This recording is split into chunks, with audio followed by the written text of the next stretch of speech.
খালেদ মহিউদ্দিন, আমি একটা ছোট্ট প্রশ্ন করে রাখি। শেখ হাসিনা এবং তার বোন শেখ রেহেনাকে 36 বছর অপেক্ষা করতে হয়েছে তার বাবা এবং তার ভাইদের, তার মায়ের হত্যাকাণ্ডের বিচারের জন্য, 18 জন সদস্যের বিচারের হত্যাকাণ্ডের জন্য। সেরকম একটি প্রেক্ষাপটে আমার কথাগুলো কিন্তু বলতে হবে। বিচার বিভাগের উপর আপনার কতটা আস্থা রয়েছে? বিচার বিভাগের প্রতি আস্থা কতটুকু আছে, এই কঠিন প্রস্তুতি যখন আমার সামনে উপস্থাপন করেছেন, আমি খুব সোজা এক কথায় যদি বলি, আমাদের এগিয়ে যাওয়ার অনেক সুযোগ ছিল। আমরা যতটা এগোতে চেয়েছিলাম ততটাকে এগোতে পেরেছি। এবং বিচার বিভাগকে যারা কুক্ষিগত করেছিল, যারা বঙ্গবন্ধু হত্যাকাণ্ডের মধ্য দিয়ে বিচার বিভাগকে পদানত করেছিল, সেটা প্রায় 2 দশকের অধিক সময় ধরে।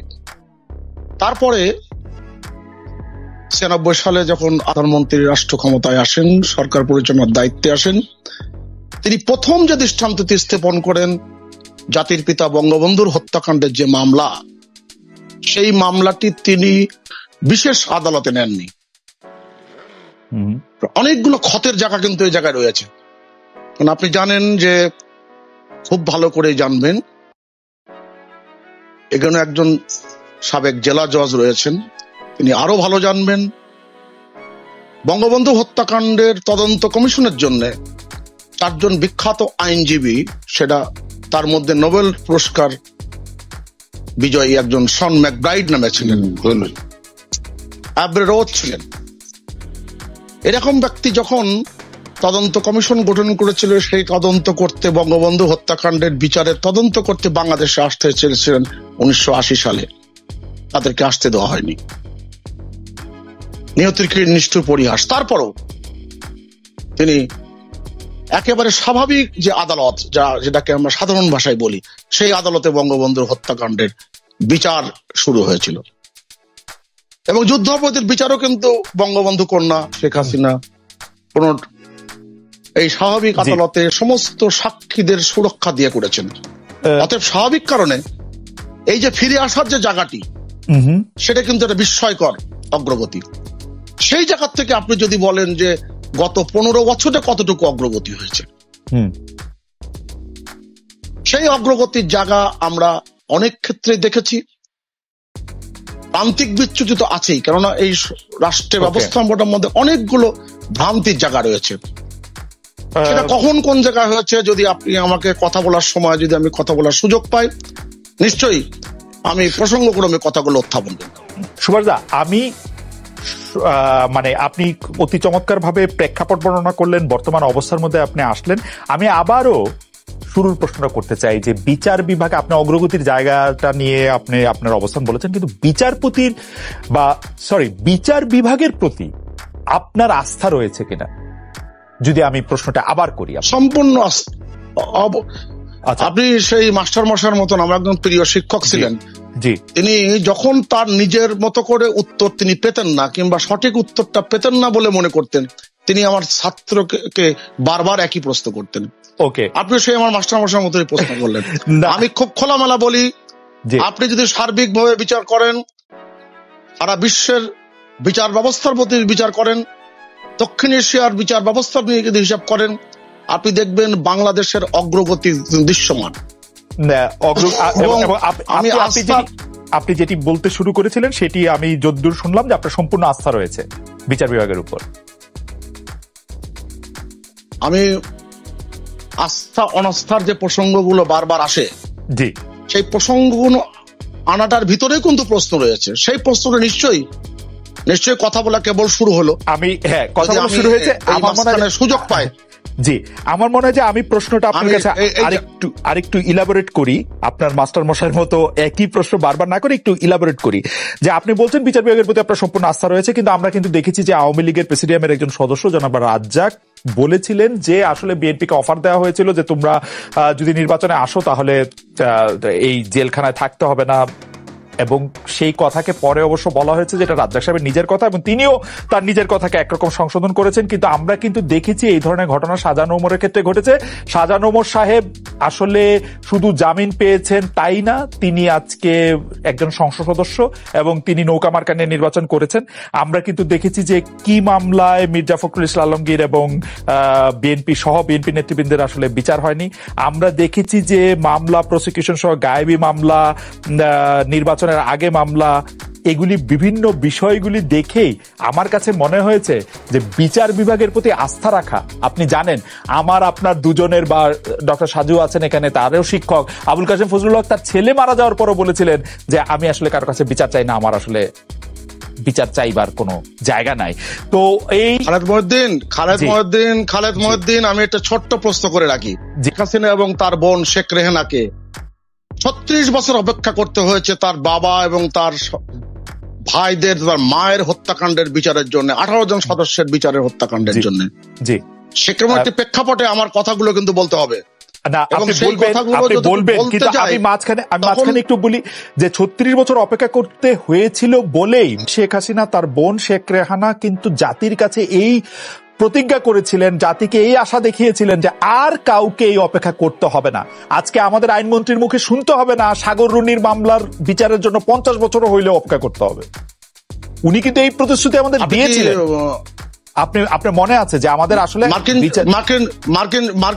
মার্কিন যুক্তরাষ্ট্রের সাবেক একজন জনপ্রিয় প্রেসিডেন্ট হত্যাকাণ্ডের বিচার কি হয়েছে এত বছর পরেও?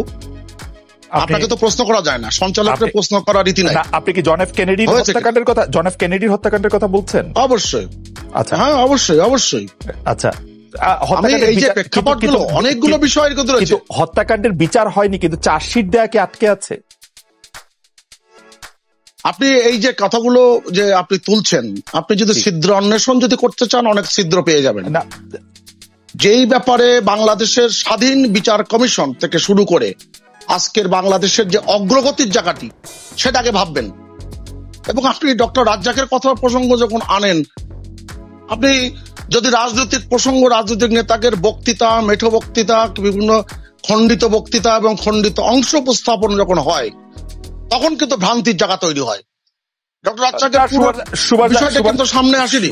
সুভাষ দাস, আপনি রাজ্জাক সাহেব একটা মোটো মেঠো বক্তৃতা ছিল না।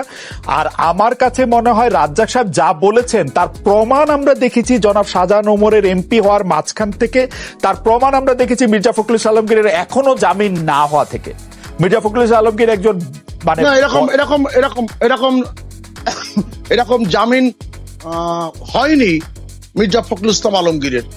এর আগের যদি শত শত ঘটনার উল্লেখ করতে বলেন, একসময় রাজনৈতিক কর্মী ছিলাম, খুবই দক্ষ একজন নেতার অবস্থানে আমি ছিলাম।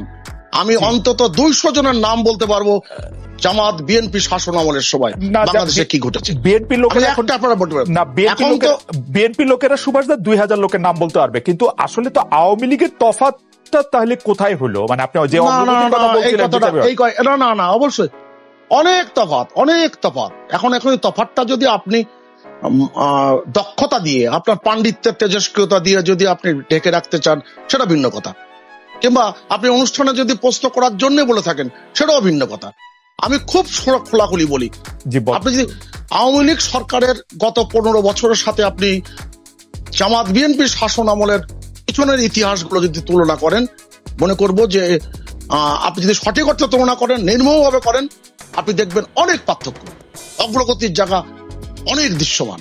সুভাষ দা, তুলনা করতে যে 12,000 কর্মীকে 12,000, আমার মাথায় সব সময় তুলনা আসে খালেদ মহিউদ্দিন। আমরা চোখের সামনে দেখেছি 80-র দশক, 90-এর দশক। তুলনা করতে যে আপনিও আমাকে দেখেছেন, আপনাকেও আমি দেখেছি। তুলনা সব বিষয়গুলো পরিষ্কার আমাদের কাছে। তুলনা করতে যে পাণ্ডিত্য দরকার সেটা আমার সবসময় আমার মানে ওইটা থাকে না।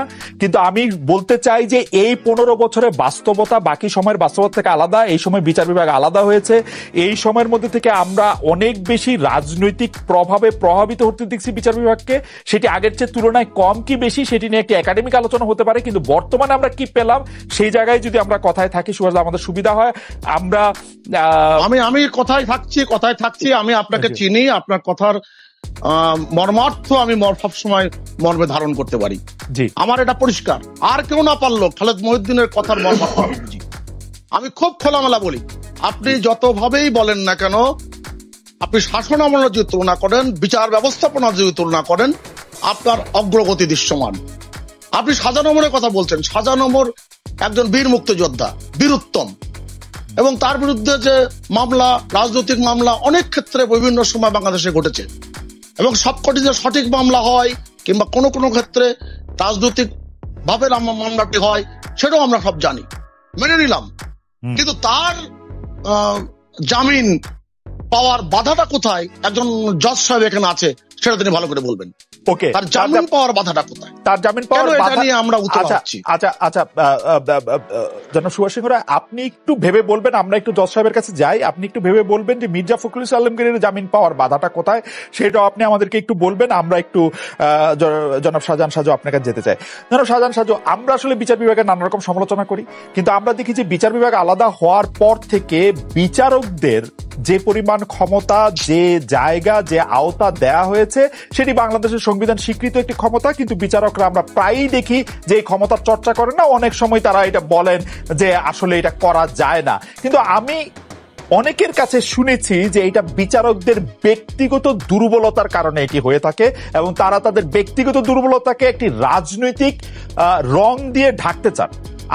আপনার কাছ থেকে আমি একটু এটার সত্যতা অসত্যতা শুনবো, যে মানে এটা আসলে সিস্টেমের দুর্বলতা নয়, এটা বিচারকদের ব্যক্তিগত দুর্বলতা বা ব্যক্তিগত পছন্দ অপছন্দের ব্যাপার। বিচার ব্যবস্থার অগ্রগতি হচ্ছে, ডিজিটাল বিচার ব্যবস্থাও চালু হয়েছে, সবই ঠিক আছে।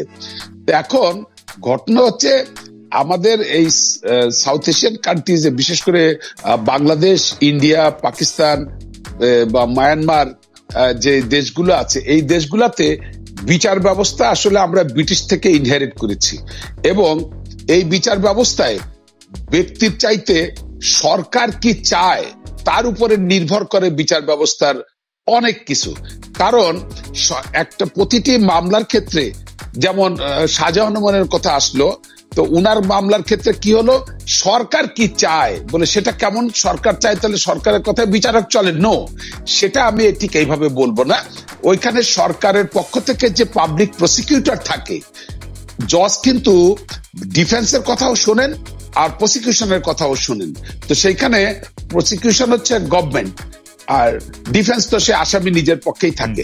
এখন প্রসিকিউশন যদি মামলা পরিচালনার সময় তো ওইভাবে পরিচালনা না করে, তোর উপরে প্রেস না করে, যুক্তিসঙ্গত কারণ দিয়ে যদি মামলা আদালতের কাছে উপস্থাপন না করে, সেক্ষেত্রে আদালত বুঝে নেয় যে এখানে সরকারের পক্ষ থেকে, অর্থাৎ প্রসিকিউশন কি চায়, সেটা একটা ব্যাপার।